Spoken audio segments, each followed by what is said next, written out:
What's up everybody, Gen X Dividend Investor here. In this video I'll share some common mistakes people make with the popular dividend ETF SCHD and how to avoid them to make the most of your investments. I'll also share a warning about Fidelity accounts that I just saw in the news today, and I encourage everyone to watch this until the end regardless of what brokerage you use, as the insights could save your portfolio. But first I'd like to say Merry Christmas and Happy Holidays to everyone out there. I'm doing this particular video because a ton of people asked me to do it, including my channel members and upper tier Patreons that voted for it.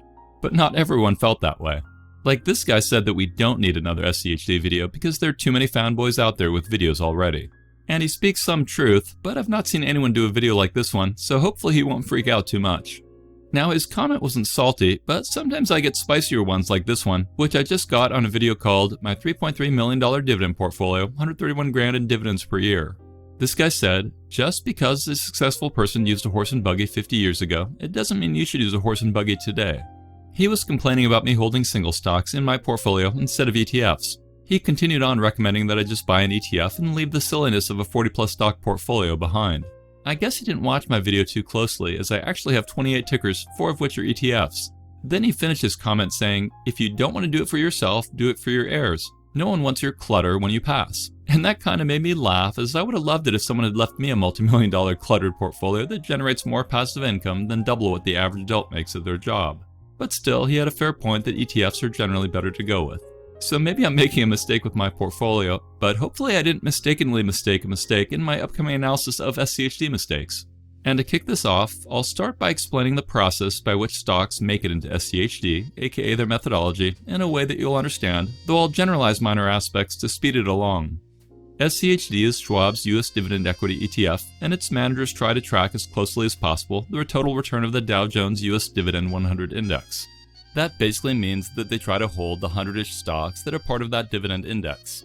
I said basically because there are some edge case examples where SCHD's management might have a different ticker here or there than what's in the Dividend 100 Index, but you'd be missing the forest for the trees if you focus too much on edge cases.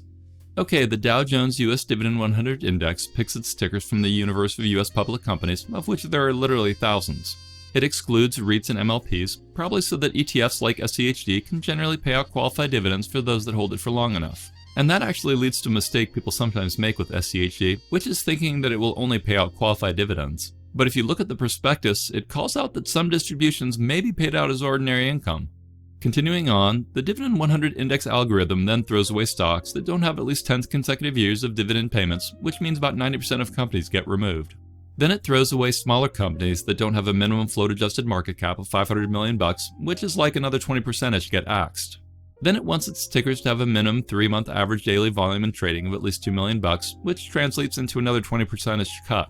At this point, we've gone from thousands of companies down to about 300, and it ranks those in descending order by dividend yield, and it throws away the bottom half of stocks. Then the remaining ones are ranked by each of 4 fundamental characteristics. Number 1, by free cash flow to total debt, and the lower the better, so companies with 0 total debt would be ranked the highest. Number 2, return on equity, where it's looking at the last 12 months of net income divided by total shareholders' equity, so like companies with negative equity are ranked the worst. Number 3, by dividend yield, and number 4, by 5-year dividend CAGR.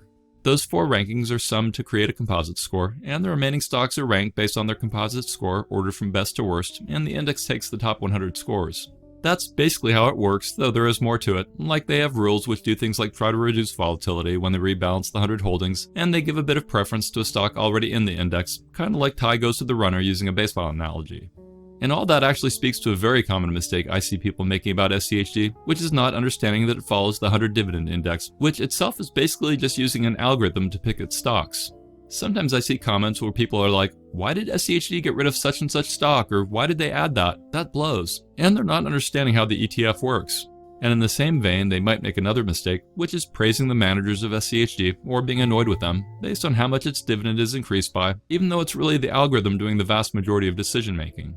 Like all that's happening is that when the algorithm is rebalancing the stocks, some new stocks make it in and some old ones get pushed out.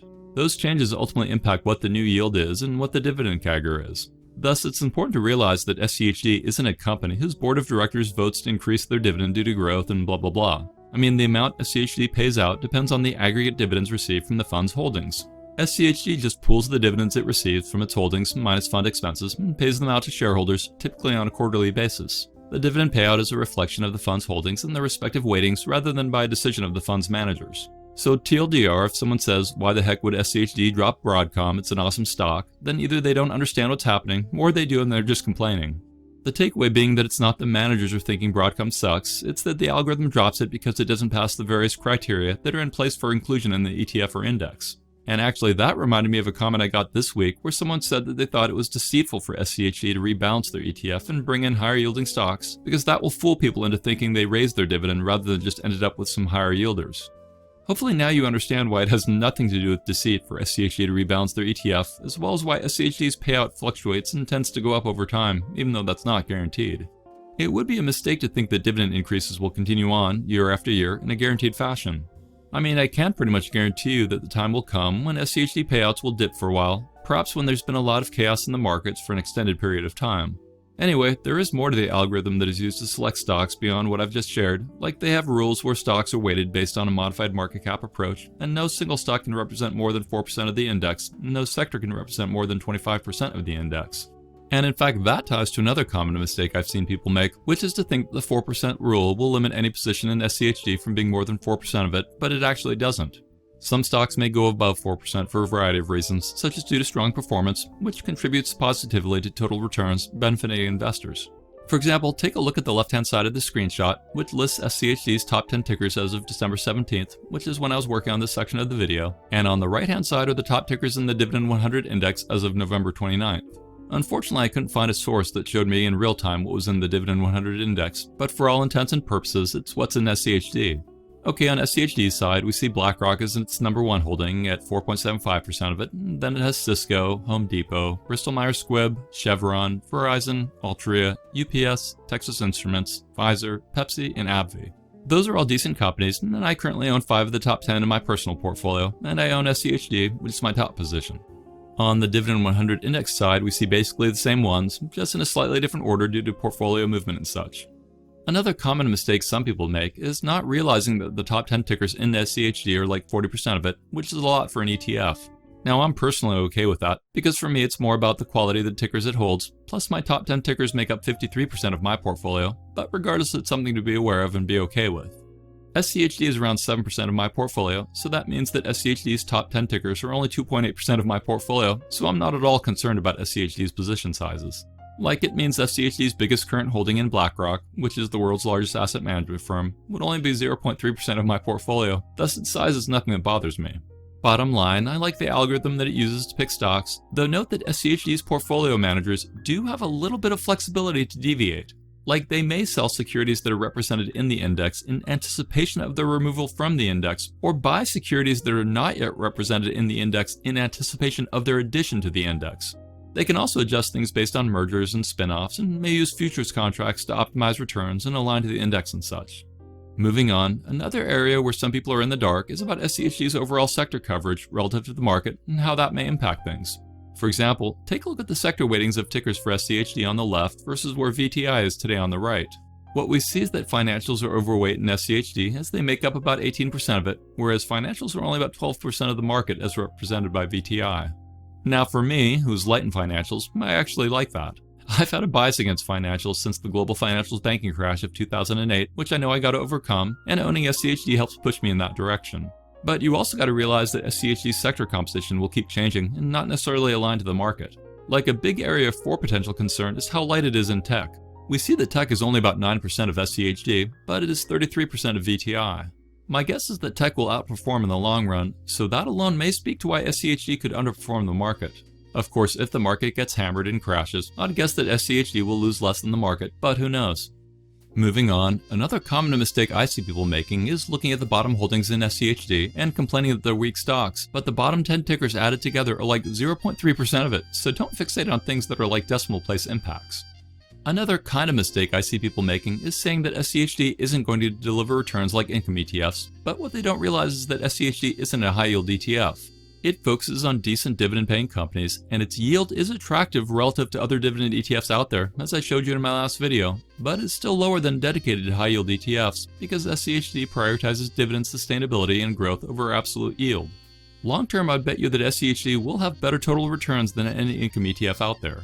But the people who will get to experience that will probably be the ones who buy and hold and don't panic when SCHD isn't performing. And that ties to a mistake I'm seeing these days, where people are freaking out because the Dow and SCHD have had a bunch of red days in a row.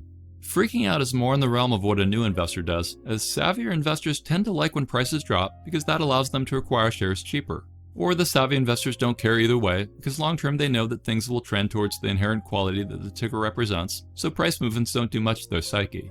All that reminds me of a comment I got this week. This person said he was late to buying SCHD, and since he purchased it, seemingly after they split, well, SCHD has only seemed to lose him money, and he questions the wisdom of holding it. So SCHD only split like 2 months ago, and if you expect an ETF or any stock to only go up in that brief period of time, then your expectations are misplaced. Plus, you don't actually lose money unless you sell it, though there is an opportunity cost in holding it. You gotta realize that sometimes even great tickers can be in the red for over 10 years, so 2 months probably isn't worth fretting about. And that ties to another mistake I sometimes see people making, which is believing that SCHD is risk-free. Sure, SCHD tends to invest in large, well-known dividend-paying companies, but it's still subject to equity market risks, including sector concentration risks. A downturn in sectors like financials or consumer staples, which SCHD has historically been overweight in, could impact performance more than you'd hope. Okay, another mistake I've seen some people make is thinking that SCHD works as a bond replacement. Sure, its dividend yield can seem like it's as solid as fixed income distributions for a period of time, but SCHD is not a substitute for bonds in a portfolio. Now, I'm not a fan of bonds, but the reality is that dividends can be cut during economic downturns or for whatever reason, while bonds generally provide more stability and consistency. Moving on, another mistake I've seen people make is to think that SCHD is the best dividend ETF for all dividend investors. The reality is that while SCHD will probably have decent total returns over the long term, along with some income along the way, it's not necessarily ideal for people who just want the highest possible income in retirement. I mean, going with income ETFs will generate more income, but one question will be how sustainable that income is and how much it will grow, if at all. Another mistake that some people make is thinking that SCHD's dividend increases will always outpace inflation. I'll show you why that's a mistake, but hang with me as I first answer a related request I got where someone asked if I had any data on the power of reinvested dividends over a longer time frame than the 10 years I showed in a recent video. And I think this data from Hartford Funds does just that. Specifically, this shows that if you had invested $10,000 in the SP 500 in 1960 and didn't reinvest your dividends, then today your portfolio would be worth $796 grand, which is a 7% annualized return. But if you had been reinvesting dividends, then your portfolio would have grown to $5.1 million, which is about 6.5 times as much, or about a 10% annualized return. Of course, in order to understand your real return, you gotta factor in inflation. Take a look at this graph of US inflation over the last 100 years. You can see how during the Great Depression in the 1930s, we had severe deflation, which was a sustained decrease in the general price level of goods and services. Can you imagine prices falling by 25 to 30%? That might sound good, but you'd also need to realize that it happened because of a collapse in demand for those goods as unemployment soared. We were having widespread bank failures back then, reducing money supply. Businesses slashed prices to entice customers to spend, but people's reduced incomes made deflation self-reinforcing. Specifically, as people lost jobs, their income obviously got reduced, which led to them spending less money. The less money they spent, the more businesses had to drop prices. The more prices dropped, the less revenue businesses were generating. The less revenue they generated meant they had to reduce their costs, and they did layoffs and wage cuts, and the weaker businesses went bankrupt, and all of that meant even more layoffs and wage cuts, which meant even lower people's incomes. That deflationary period of time increased the real value of debt, worsening the financial burden on borrowers. What I mean is that as prices fell, the real inflation-adjusted value of debt increased because people still owed fixed amounts of money, but their incomes were now worth less in terms of purchasing power. Like a $1,000 loan became harder to repay as incomes and prices declined, squeezing debtors even further. This caused people to cut back on spending even more as they prioritized debt repayment over goods consumption or purchasing. TLDR, deflation during the Great Depression was a stark reminder of how falling prices, which might seem beneficial, can actually wreak havoc on an economy when paired with widespread income losses.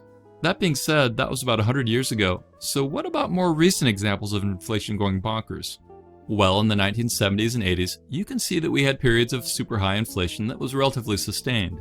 That was caused by oil price shocks, loose monetary policy, the end of the gold standard, and a wage price spiral. Stagflation and policy mistakes also exacerbated things as well. Now, a logical question to ask is if dividend yields and growth ultimately outpace inflation, on average, over time, which I answered in response to a comment I just got, where the subscriber asked how have I dealt with the sequence of returns risk. Sequence of returns risk refers to the potential danger that an investor experiences negative market returns, particularly early in their retirement when they're withdrawing money, which can significantly impact their overall retirement savings due to the compounding effect of losses during the withdrawal phase. Essentially, the order in which returns occurs matter greatly, especially when selling shares of your portfolio. Like if the stock market crashes in your early years of retirement and you're selling shares to create income, then you have to sell more of your shares to raise a set amount of cash for income. Not only does that drain your portfolio more quickly, but it also leaves you with fewer assets that can generate growth and returns during potential future recoveries. So sequence risk is, for the most part, a matter of luck. If you retire in a bull market, your account may grow large enough to sustain a nasty downturn. If you retire in a bear market, your account balance may never recover. In contrast, if a decline occurs later in your retirement, you may not need your portfolio to last as long or continue growing to fund a long retirement, so you may be in better shape to fund withdrawals. This is really not under the investor's control, but there are opportunities to limit the downside risks, and my key strategy of dividend investing should help with that, potentially fully, since I'm not selling shares. Here's a quick example of sequence risks, and this chart shows what happens to two investors who start with $1 million portfolios, take initial withdrawals of $50,000 with 2% inflation adjustments each year, but then experience a 15% drop in portfolio value. The investor who faces a decline early in retirement runs out of money far sooner than an investor who does so later. Investor 1's portfolio assumes a negative 15% return for the first 2 years and a 6% return for years 3 through 18. Investor 2's portfolio assumes a 6% return for the first 9 years, a negative 15% return for years 10 and 11, and a 6% return for years 12 through 18. Thus, the unlucky Investor 1, who is hit with a bad market early on, eventually ends up with no portfolio by year 18 if he doesn't change anything, whereas Investor 2, who experienced his market crash a decade later, ends up still with a decent portfolio after almost 2 decades. And with that understanding behind us, now I'll tell you how I answered that subscriber's question about sequence of returns, which will tie into mistakes some people make about SCHD and inflation. So I said, since I'm not selling shares, I avoid the core issue of sequence risks, i.e. selling assets at depressed prices. My strategy allows me to preserve my share count and ensures I remain fully invested, allowing me to benefit when markets recover.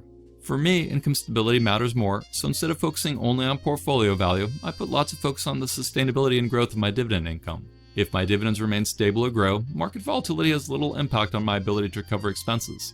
Plus, my dividend growth has tended to outpace inflation. I then shared a link to an article of Shiller's data on the SEC.gov site, which shows that dividend growth has outpaced CPI inflation in the post-World War II period, on average, and has done so for every decade except the 1970s. And I finished off my response to him saying that my dividend portfolio has good sector coverage across my 30-ish tickers, some of which are ETFs, and my guess is that I should be less disproportionately affected by a downturn. And that if my companies do cut and I need to get that income back, then I can look to my super low yielders and drive those assets into higher yielding but still quality stocks. Like I could sell some of my Microsoft or Apple and drive that into 4% yielding stuff or whatever. And that brings us to the mistake that some people make with SCHD, which is thinking that its dividends will always outpace inflation. I mean, if you look at SCHD's recent dividend growth rate of over 10%, you'd think that's far above normal inflation rate of 3.5% on average, so you should be fine. And that is both kind of true and also kind of not true. It's kind of true because yes, SCHD has been outgrowing inflation since its inception in 2011. But if we go into another crazy period where inflation stays elevated, then odds are your divvies will lose purchasing power relative to spiked inflation, potentially to the point where you aren't covered. You might still be covered, but SCHD hasn't existed long enough to be tested like that, so we don't know for sure. Generally speaking, you'll find that dividend yields and CPI are often pretty close, like this graph shows you. The gray line is CPI and the blue line are SP 500 dividend yields. But you can see how the super high inflationary years through some of the 70s and 80s caused inflation to trend a lot higher than SP 500 dividend yields. But those are all SP 500 dividend yields, not tickers that you might hold in your portfolios. Hopefully now you have a much better understanding of how SCHD works and doesn't work, all of which should help you become a better investor who makes less investing mistakes.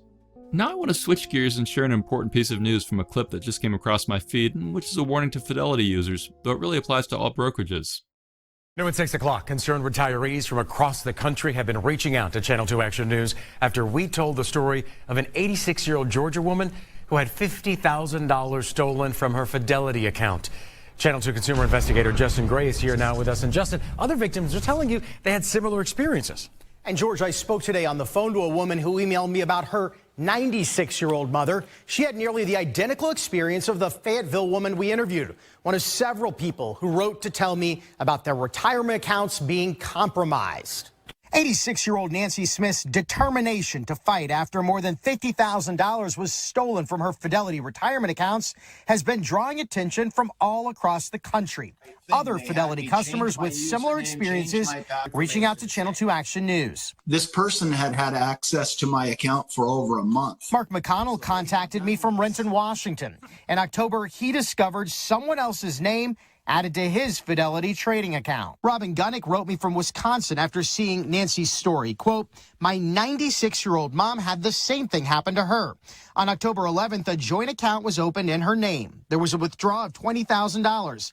$10,000 was immediately put in another Fidelity account and left the Fidelity platform. She has not gotten it back. And back in October, we introduced you to another Georgia retiree who had $32,000 stolen from her Fidelity accounts. Last month, Fidelity restored Deborah Neal's funds. I don't know how you are safe. I really don't know. Fidelity says they, quote, encourage everyone to take steps to protect themselves and their accounts, including monitoring accounts frequently for suspicious activity and contacting financial institutions directly should anything out of the ordinary, including phone calls or texts from unknown parties, occur. Yikes.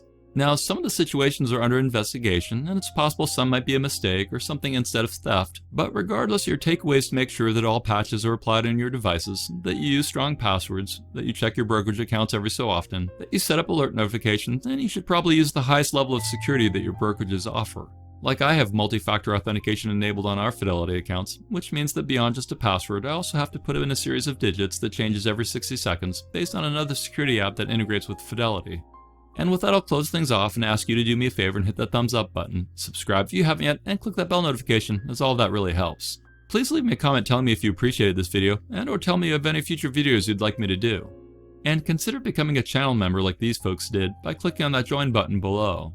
Channel members get to watch my videos before I release them publicly, and they get to vote on which thumbnail I use, and they also get a special badge icon that is placed by their comments on my videos, which levels up over time, amongst other perks. Also consider getting yourself a Christmas present and use my FastGraphs affiliate link along with my coupon code in the description of this video, as using both should allow new users to get 25% off their first payment even if they sign up for a full year. Or maybe use my Seeking Alpha affiliate link for an educational present, and new users can often get good discounts for signing up. Plus take a look at my Patreon seats to see if there's any you want to sign up for.